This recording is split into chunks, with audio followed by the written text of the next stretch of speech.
Hello everybody, and welcome back to the LJLOU coverage of the LJL 2020 summer split, well, spring split, 2021 spring.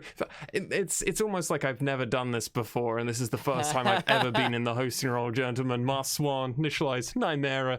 Gentlemen, Burning Core, facing Nymera. No, because they just lost their first game.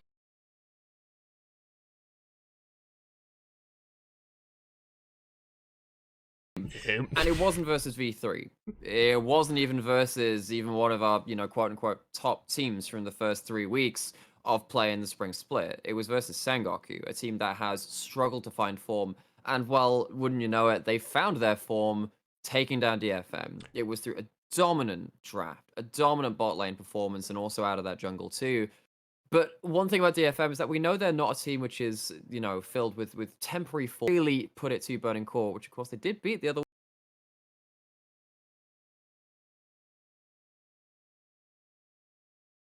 week.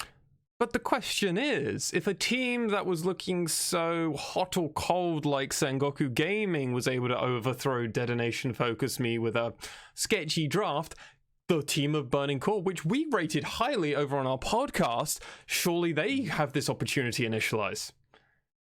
They certainly should, but Burning Core have been a little bit on the opposite end to Sengoku Gaming, have been coming alive a little bit. Burning Core have been really struggling to pull the pieces together, what should have been pretty easy plug in and replace, have Garyaru come in as an upgraded mid, and then just play through your 3 remaining superstars in once Rayfaki and Proud. It should have been easy, Lexi.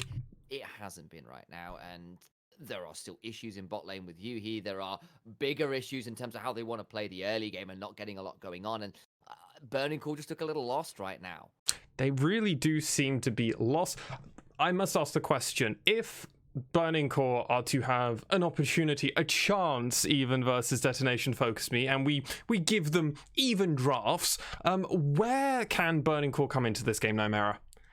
So for me, it has to be kind of through Once and Rayfaki in a lot of ways, because I look at those two and I think, all right, Once is kind of struggling from the blank syndrome of 2020, where if his team is not really supporting him in what he does and not setting him up for success, he sometimes just does it anyway and will invade and just kind of go for risky plays and then dig a really deep hole. Ironically, I'm saying, oh, Rayfaki, Once, these guys are the team, with the players which will carry this team. Actually, last time we saw that Burning Core went up against DFM organization in those playoffs in summer, it was actually through Yuhi and Yujio, the mid laner of 2020 Summit, which really pulled out all the stops. And of course, Proud coming out to a huge series, which of course they did end up losing 3-2, but it was one heck of a series. I really want to see Rayfaki and Once making sure that Ebby, who's not really been looking massively on form count that last game, has a second bad game in the day. And Initialize, over to you for the kind of opposite point of view. How do you think Detonation FocusMe will probably win this game? I think they will take a look and say, look, we kept the early and mid game relatively close. Yeah, the counter ganks are a bit frustrating, but that's kind of an aside. But the thing we can fix up really quickly is we just fix up our blue 4 and 5 picks, that second round picks and bans, because that Lucian and the Akali weren't the best choices in that last one. Nope. And that should be a pretty easy fix. Actually, just have a look at that draft. Look to come and give yourselves an easier edge in the game rather than playing from a competitive advantage.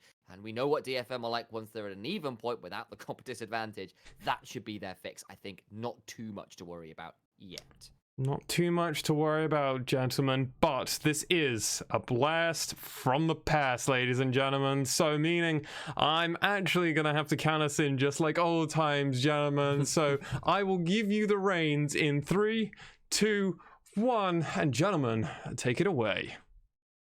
Thank you so much, Lexi. We are indeed into picks and bans. DFM back on the blue side and Burning Core turning up on the red side for their first game of the day. Still Ebby, Steel, Arya, Utapon, and Kazu. No switches in for Seros, no switches in for Gang. They're still the same roster. So, and on the other blue side, with the other blue team, so it's Burning Core on red side, they have Rayfaki, Once, Garyaru, Yuhi, and Proud.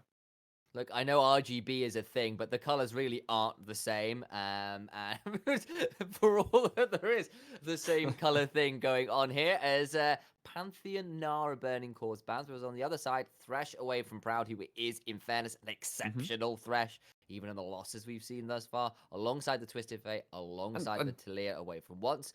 Other side, though, Seraphine last ban. Just don't give it to DFM right now, guys. So there is that, and also DFM banned Thresh versus Sengoku too on their blue side. There's 2 blue side games from DFM, of course, and I'm looking at them thinking, all right, okay, so you're banning away this Thresh pick. Is this something that you can't lane against? Is it something that Kazuya doesn't feel comfortable playing and doesn't want to hand it over to the likes of Proud and to NT2? What this does mean, though, is that it's 11.2. Olaf is not banned, still gets probably the primary jungler of this split for him so far. And on the other side, Once locks in the Graves. That's not an Udyr response, which would normally be the go-to. It's another carry pick. It's Rayfaki on the Renekton, which is a sort of strong laning matchup. But it's a double AD top side, which has been problematic beforehand. So I'm not sure what I think about the Graves in response. No, I really don't necessarily like that either. I don't mind Graves into Olaf. I prefer something like Kindred if you're going to go for an actual Olaf counter. But if you're going to do that, why are you focusing so much on the Renekton? Why don't you go for something more like the Gragas, which is now locked in by DFM, which can of course be flexed around a bit, but with the Rel coming in too, now you've got a real beefy frontline for DFM, and probably going to have Ebby on that Gragas, which is really good at tanking up stuff like the Renekton Graves combo. And already it feels like a little bit better compositional matchup for DFM. Less of these awkward solo lanes, because that Gragas into the Graves and into the Renekton, probably feeling pretty happy. Rel for Alistair trade is something we've seen before, and Kazu's certainly shown some priority on that one before. And hell, Proud's Alistair is certainly nothing to sniff at if you look back to some of his late summer games on the champion, doing some absolutely disgusting things there. So both pretty happy with that, but that does mean that mid and AD carries yet to be picked by either squad. I suspect that pool might get pinched from both sides. So now we're looking at, okay, what's good at disengaging from these pick teams? It just depends which of them really wants to start indexing towards the more long-range backline. So Samira, obviously a primary AD carry potential for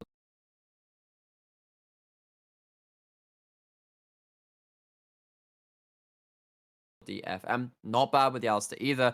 But DFM having some flashbacks to that last game. Say, yeah, actually, Victor's not someone we really like playing against. Beater's in that last game. Not having any of that this time.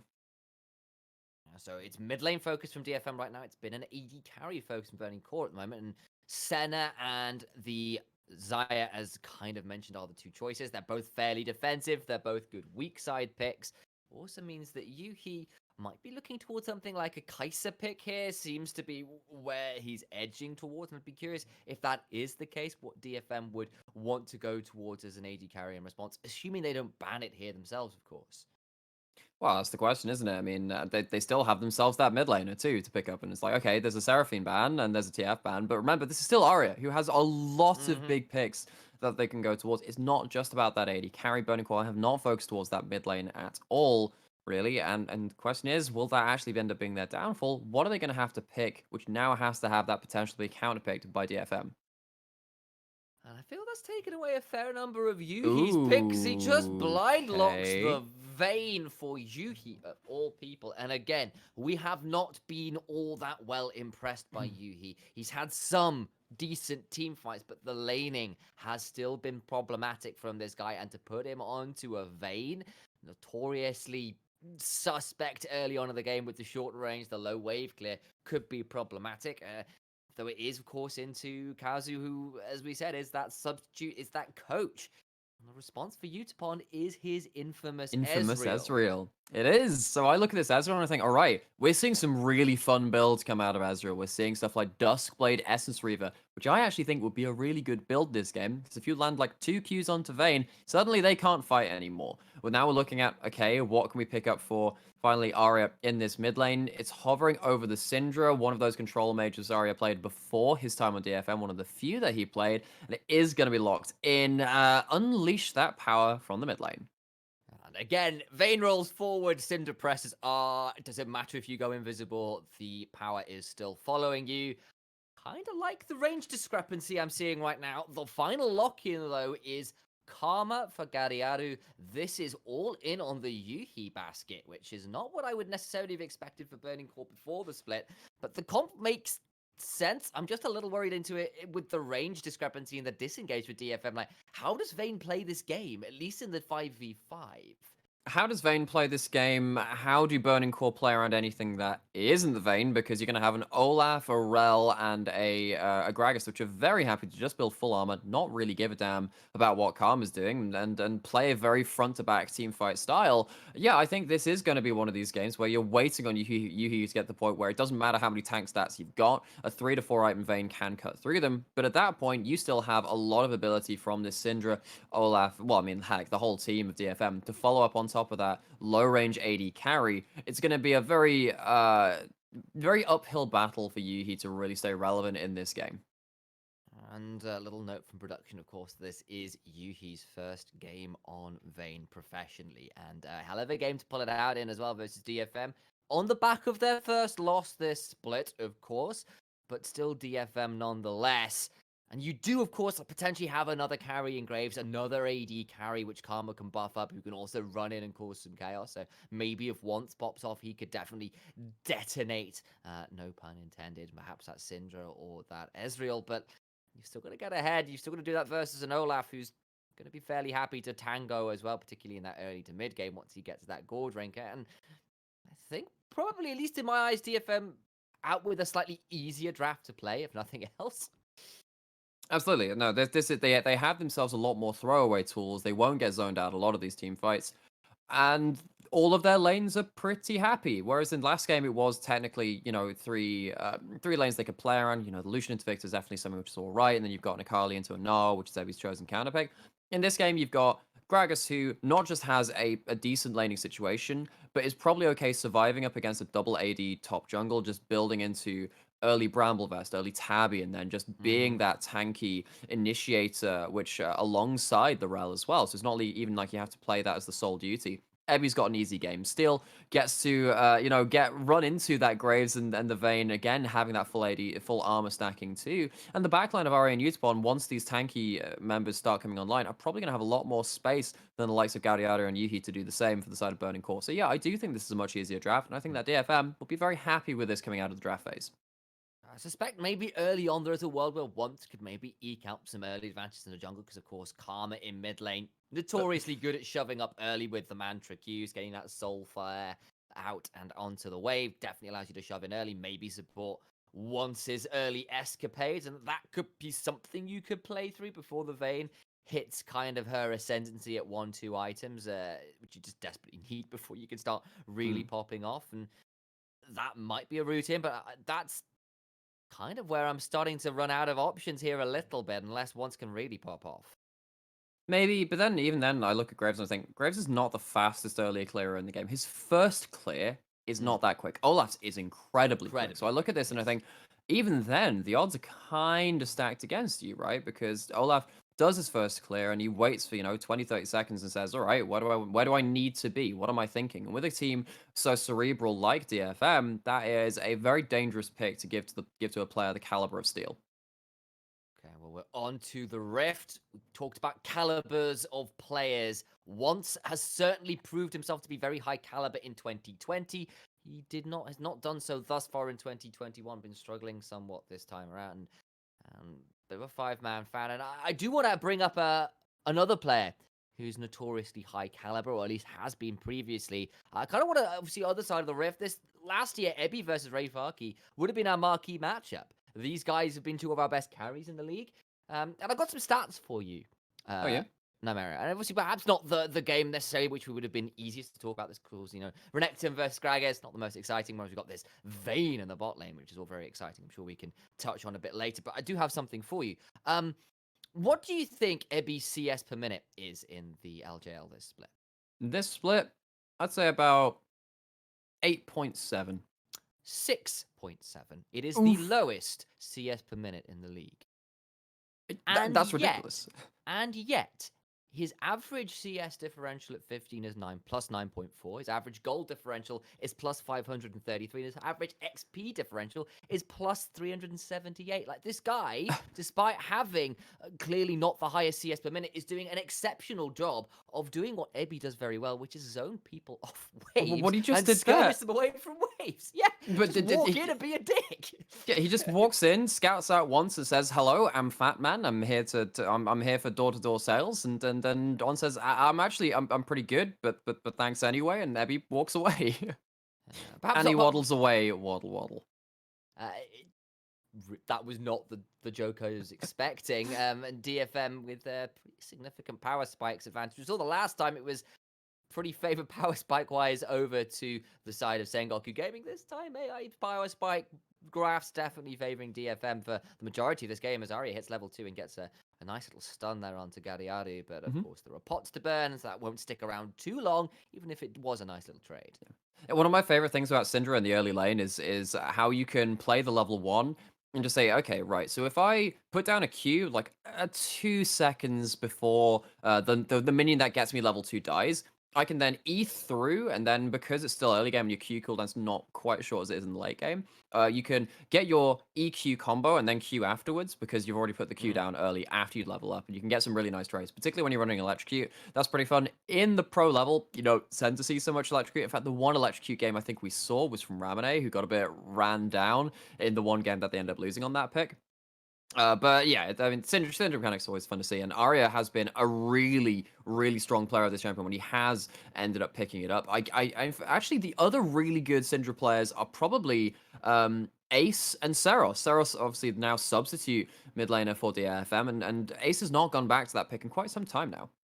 And Steel was looking to get onto that Skull Crab node that once had his start a little bit frustrated by Ebby's invade, but has managed to get to that first crab and will likely be able to get onto this second crab as well. So once actually doing all right a little bit here, considering where he was at early on in that jungle phase. The Ray of Farki taking some slightly ugly trades, but does have, of course, that Culver Meek heal, but I think he could be in trouble here. There's a flash on Ebby once is around, but it might be just too late. First blood to Ebby, and the solo kill goes over. Once will surely trade this back, you imagine, but that's a big heal from the grasp. Ebby's got himself a cask to give himself some healing, and once surely he's got the rundown. Way. But the teleport coming through, he can't get away with it. Steel's back, he's under tower.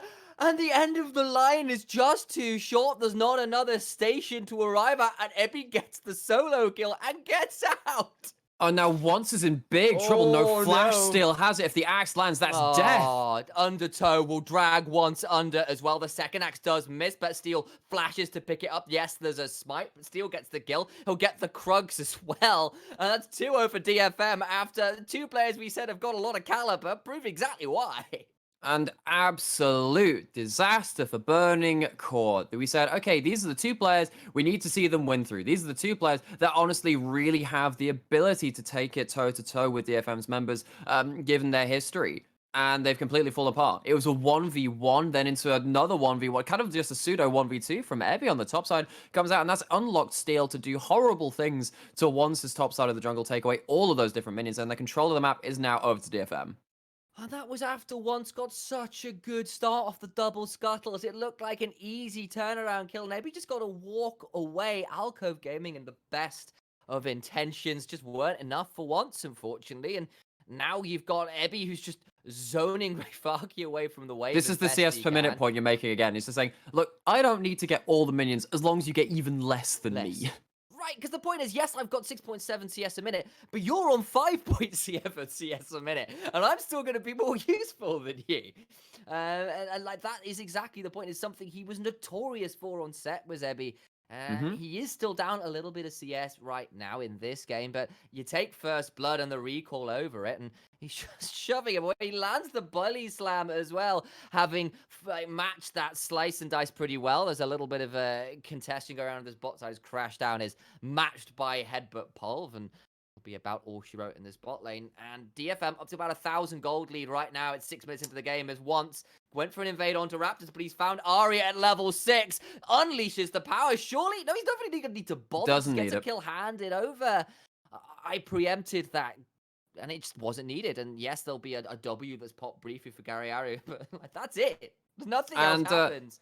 Let me introduce to you the blank syndrome, where you think that you have to get back into the game, and you probably do, but you don't do it like that, because if you fail the play, things go from bad to worse. 0-2 now, once not for the first time this split, really falling very far behind. We saw this versus, I believe it was Sengoku for them, where we saw Crash on the Talir, and once again on the Graves, really struggling in the early game, and is now going to have to contend with that 0-2 court scoreline going into the mid game.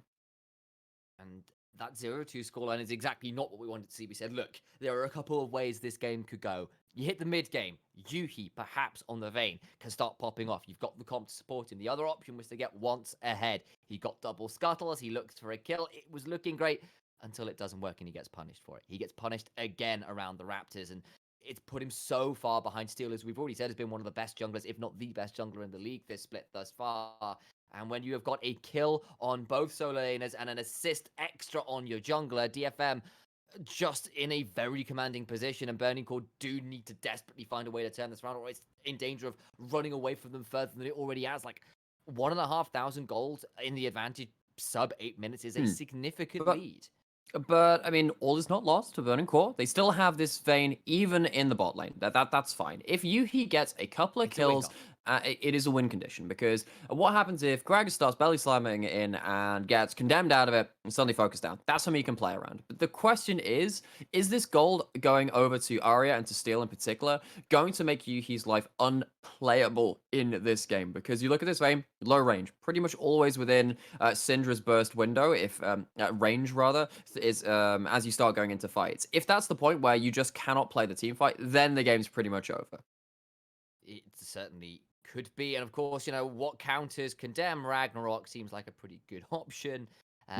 He's also running heal. It's not like he's going for the cleanse, which makes some sense in some ways. It's not the most CC, but there is, or at least not the most cleansable CC. But, you know, there's still Syndra stuns. There's still Kazu jumping at you. There's still body slams and casks that you've got to try and find your way to finesse your way around, as Ray Farkey about to find himself in an engage here as Arya has roamed top, blast planted over, looking for the unleashed power. 1Q ult has popped it out, even with the dominance, not enough. Once it's around the bot lane, and there's just no wave to play around for Burning Core right now down here, so I don't think this Graves is going to find as much as they would like. That was Ray Farkey seeing Arya roam up, seeing him on vision. Kazu not seeing once, so I have to get away from the Graves. I think they'll be okay, but actually getting quite low now. There is the magnet field. Once just gets the kill, and now suddenly might be made to eat my words. Down comes Gadiaru. The dash away does not work. Stunned up in place anyway, and that is 2 kills for Burning Core on the bot side of the map, and a much needed turnaround play for them. They get both bot laners and don't lose anybody in return. Sure, but that's a really bizarre play from DFM's bot lane, because Kazu activates the ult late, so he doesn't get the aftershock for most of that play. Utapon doesn't head over with a heal, had flash too, might have been able to even turn it around onto once, doesn't go for it, and now Ray Farkey, unfortunately on the other end of this, gosh. And that was just, you could see like the light in the eyes, like this is it, we're back in the game. Graves now back on the board, got a kill and assist, and then Ray Farkey goes down for his 3rd death, because that's the Ebby syndrome. You just become even more useless than perhaps you could have been if you had managed to get some of that CS. And it's looking difficult at the top side of the map, but at least Vayne has a kill, has got herself a plate, has got something back in this game. It's still, though, 2,000 gold at 10 minutes. Again, yeah, so, I mean, the win condition was always this Vayne. The question is the rest of the map now far enough behind that Burning Core are going to really struggle? Because yeah, it's sure, it's nice to have Graves with an extra kill, but then Graves and Vayne have the same problem. If you're going into this 2-kill Magic Hand Boots early Syndra, you're going to get absolutely burst out in so many of these team fights. 2 levels. That is just disgusting. This crocodile is more like a small, like, monitor lizard, a gecko, that's finding his life exceptionally difficult. He's really wishing he could detach his tail at will to escape from some of these strays. Look at the gold discrepancy in top lane. Is that a thing they can do? Yeah, geckos can lose their tails if they're caught, so it allows them to get away from predators. I believe it's geckos. Today I learned. Looking for the steal. Ooh, nice idea with the True Shot Barrage, but not quite enough, unfortunately. But yeah, I believe geckos can lose their tails. At least I Yeah. think it's geckos. I, Trying to. I might be thinking of the wrong lizard. In which case, I apologize for my. Okay, lack so of but one thing is that there knowledge. is some kind of lizard out there that can do that. Yeah, that's exactly That's it. what I've I learned. believe it's gecko. So like, Cool. I'll stick. I'll put my name to that. We'll find out whether I'm correct at some other point. Well, onto slightly less reptilian matters of mind and gameplay. We do see a couple of plates taken down in this mid lane. Really nice skin from Karma. That's the new skin, the ruined Karma Nice, the skin. ruined karma skin. But, Oh, nice. Yeah. But honestly, this top lane is so hard to play for Rayfarki now. And this marquee matchup really not going their way. Steel getting aggressed on now. He's got the smite for the heal. Has got a fair amount back, but now here comes Arya.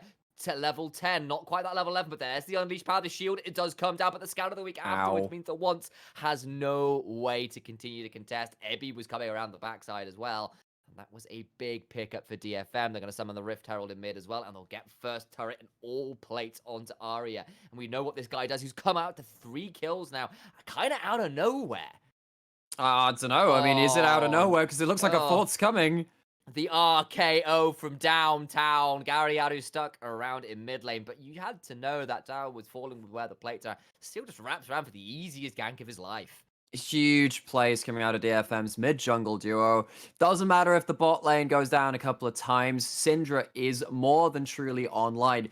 Riot have done a really good job of making sure Syndra is not the lane bully that they used to be. Doesn't matter though, come up to that level 9 mark, you still lose. You haven't lost really pretty much anything at that point in the game. And I'm looking at Arya now, who's completed the Ludens, completed the boots. Probably going to go towards the Magi's, let's be honest, with 9 stacks on Dark Sail at 13 minutes. DFM very happy with this point in the game, and it will just have to be, what can this Vayne do? And honestly, with the answers on the board for DFM, my thoughts are probably not much. And that's a tower in topside that fell as well. That is 30-ish CS discrepancy up there as well. We saw the mid lane tower go down and Arya up to about 20 CS himself. 203 on steel. The bot lane is the only place that feels relatively even, and that doesn't seem enough to shy away from what is now a 6,000 gold lead at 13 and a half minutes. That is, what was 2.5 at 10 minutes has ballooned by 3,000 to 4,000 in the 2 minutes that precede or follow it. I mean, that's a 25% gold lead. Of all the gold in the game, that's huge, right? Because I look at this thing, okay, 1,000 gold lead at 10 minutes. That's pretty decent. Okay, right? Well, what about 1,000 gold lead at 30 minutes? Not that much. This is amongst the highest gold leads we have seen at this metric at this point in the game. And I'm looking at this and thinking, well, where is that gold? It's very importantly onto the members that can make a difference. And a lot of course came from those plates. 5 plates each in mid and top lane, and none of them missed. Ebby, Arya, and Steel really cashing in on those. And last game, Steel and Arya were a little disconnected. The mid lane plays didn't really work out for them. We saw the counter ganks come through. This time, DFM looked a lot more... Casual 2,500 gold in the mid lane. Casual 2,500 gold in the mid lane. Casual 2,000 gold in the top lane. Casual 1,000 gold in the jungle. Like, those are massive individual leads. And it's looking a lot more coordinated from DFM's playmaking all-star solo lane and jungler. Yes, and of course, Yuhi has to go towards the Kraken Slayer. This is a game where you really wish you could go for a shield bow because there is not much ability for Yuhi to really survive these team fights now at this point. There is a shield bow from once. I don't think that's going to be enough either. And honestly, we're going to have to see what's going to happen because they're both down in the spotlight now.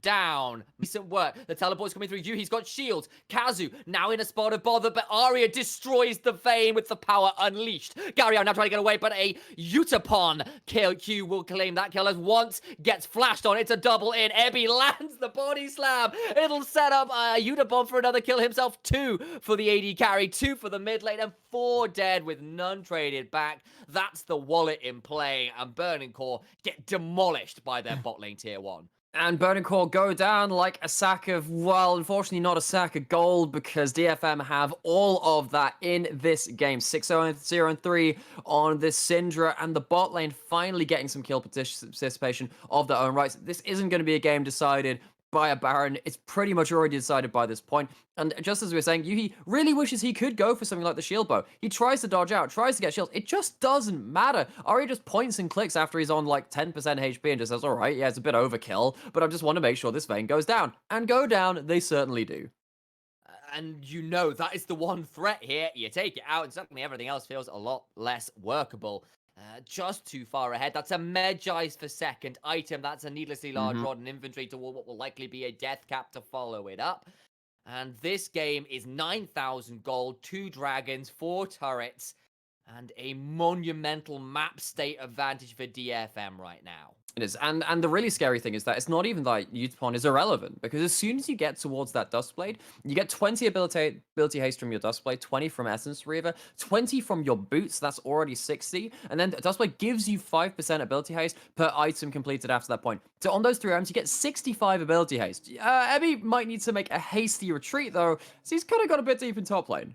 He has, he's still got a cast. Oh, he doesn't care. Okay, I'm wrong. He doesn't care. Okay, cool. That is kind of sometimes what Ebby does. He does like to pressure you off waves. He's been doing it all game. We've mentioned the stats. He's doing it again here. He did that in a 1 versus 2. And that means that this tier 2 in top lane is under siege. The tier 2 in mid has already fallen. And Burning Core are bleeding out rapidly here. And I don't know whether they have anything in their kits right now to even attempt to staunch it. I mean, you've got a Merc Treads on your Renekton at 18 minutes.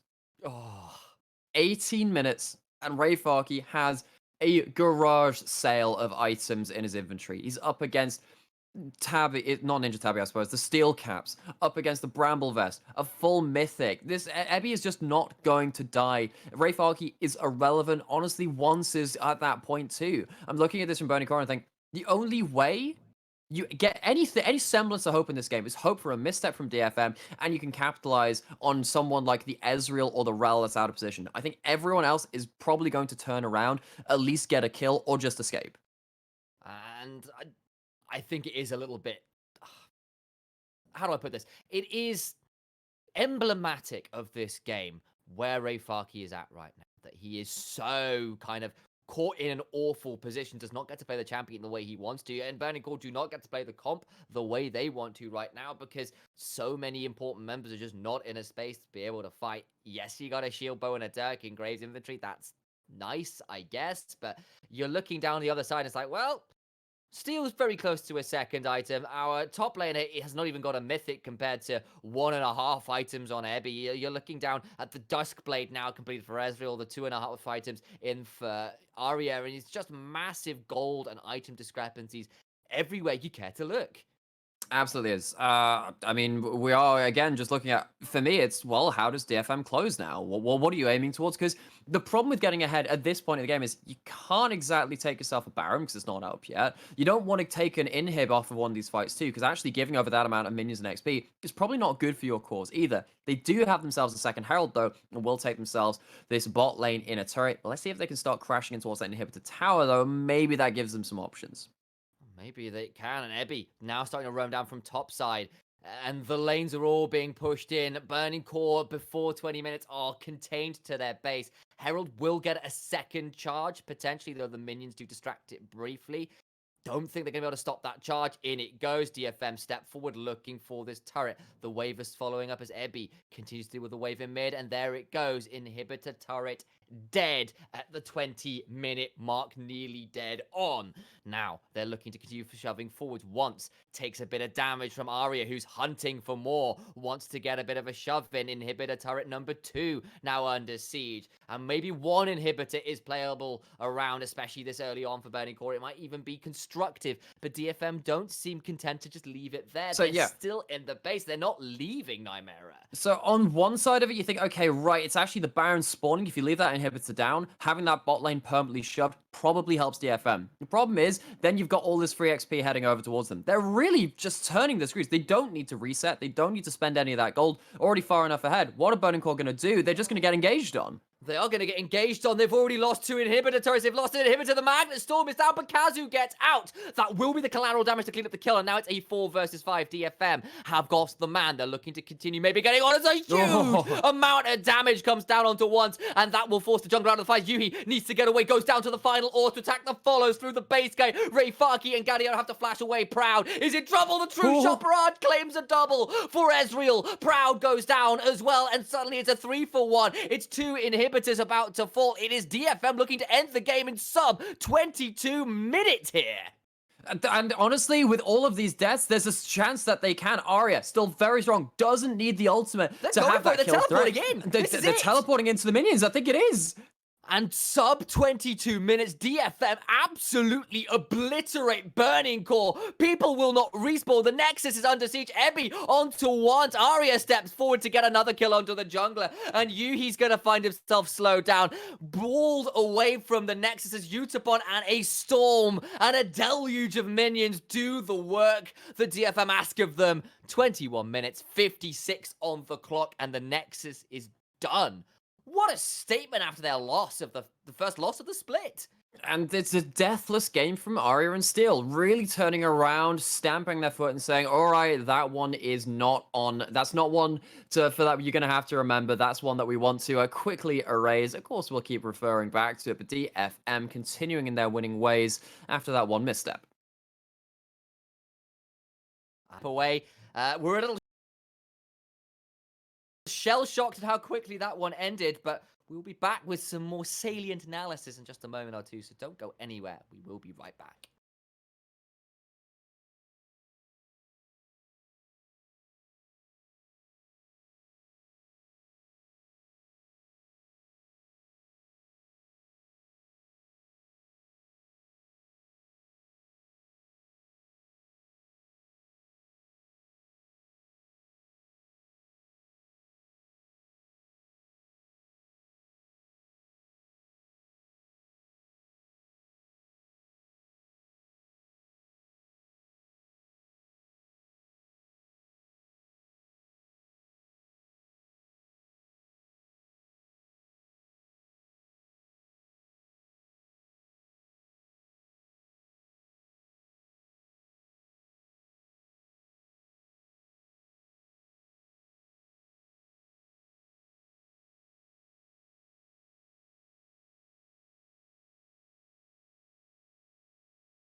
Hello everybody, and welcome back to the desk. Master 1, Initialize, Nightmare.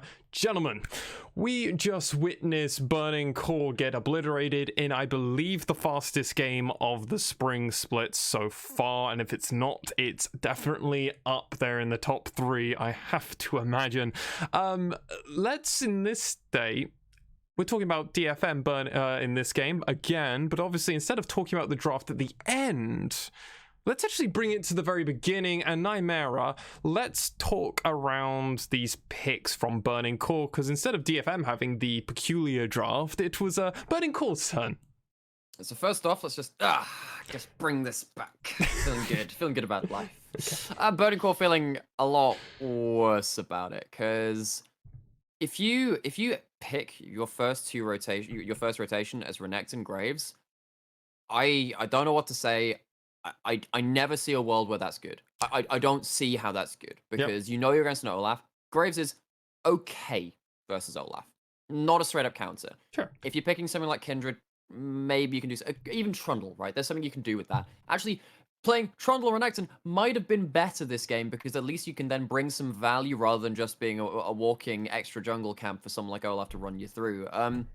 I think that at the end of this draft, looking at this and thinking, all right, okay, so we've got we're playing against a Gragas that can tank up our top jungle 2v2. We've got a losing jungle matchup. We have a range disadvantage, and we have a really low range AD carry that needs to survive through team fights to be our only source of damage. Oh, they're against a Syndra, and they're against an Olaf that can run us through anyway. It seems like everything that Burning Core wanted to do was completely answered by DFM. And even though the bot lane was, we'll talk about that in a bit later, but like even the bot lane was okay, it was never going to be enough.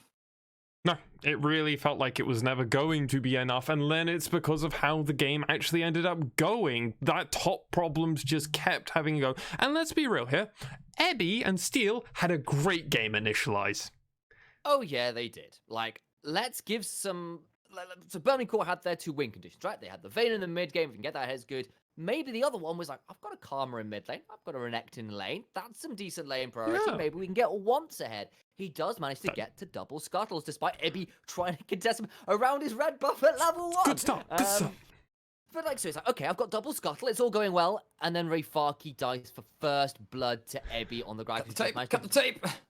And then once goes in to try and turn it around, Ebby gets to walk it out. He walks it out. And then as a result, he's chased too far. Steel gets to come in and run him down by hiding in the Tribrush and kills once as well. So it's a kill for Ebby's Gragas. It's a kill for Steel on this Olaf, who steals away the Krugs as well. And suddenly, Once is in a dire position. Instead of being ahead in the jungle, he's down 2 or 3 camps. He's down a level. He's down kills. He then tries to go for a Raptor invade. That goes horribly as well, and he dies to Arya, and suddenly the entire top side of the map for DFM has got to kill CS advantage and lane pressure. It is a disaster in the first 5 minutes. And that disaster only gets worse as, well, okay, Ebby's doing great, Steel's doing great, but what about the mid laner, Nightmare? What about Arya? Isn't this the star of the show? Oh, wait, he got the most kills in this game, and this mid push that happened really around this Rift Herald and Steel picking up, maybe, to quote Initialize on the cast, the easiest kill of his life or career or something along those lines. It's up there. I'm paraphrasing, honestly, but yeah. It's so up there. Because you know that Herald's available if you're on the side of Burning Core. Gadiadu stands under tower as the Herald just destroys it in one go. I'm pretty sure Rayfaki just died in the top jungle before that play happened. And then if the earlier play with that top jungle TV2 didn't end the game, this certainly did. As soon as Syndra is on the board, gets a very early first tower, gets a huge amount of gold, goes to Sork Boots first. So the only time Sork Boots first really doesn't work is when you're held in lane and you don't have then the mana to start wave clearing against something like, I don't know, Azir or something like that. But if you get to snowball with that kind of build, have full control over the map, you see what happens. Syndra got way too much gold way too early into that game. And it's like Burning Core's comp never came online, but even if it did, with that kind of gold put into their pocket, having Arya so far ahead from having 5 plates, an extra kill in that mid lane, is really dangerous, and it was really dangerous. And even with Burning Core finding these opportunities, ladies and gentlemen, they found a few kills in the spot lane. It looked like there was at least an opportunity for them. It was never meant to be. The gold always stayed incredibly equal for the bot lane of Detonation FocusMe. And let's be real, this is Utapon. He's not going to fall behind. Even if he's like about 10 CS behind, he was always able to stay in this. And that was a huge problem for Detonation FocusMe. Initialize, any closing thoughts to really around this game? For once, I actually think, some praise has to be given over to Yuhi and Proud, who did play that lane pretty well down there. And what DFM's one major gaffe this game was around that bizarre bot lane dive where Kazu face checks and then kind of dies without using flash or ultimate. The heal doesn't come through from Utapon. Some miscommunication, they get some kills, and maybe that was a way back in. It was a little too late. And great comeback game for DFM, but Burning Core, I'd say go back to the drawing board, but it feels like they haven't even been to the drawing board quite yet. Like, it was not a good game. Part of it was off early plays, part of it was off draft, but this is not what I was expecting. It's not what we were expecting, and they've got another game coming up, and it needs to be better than this. Well, they will have that other game momentarily after this break, ladies and gentlemen, but we'll be back with an Axis double bill to see if the Narwhals will reign supreme, or if maybe their horns are a little bit blunt. Yeah, let's go with blunt. I was trying to. I was like numb. It was nearly smooth. And I was like, no, that's not it. Anyway, ladies and gentlemen, you can hear more about the Narwhals and their blunt horns, maybe, or maybe very sharp horns after this break. Don't go anywhere.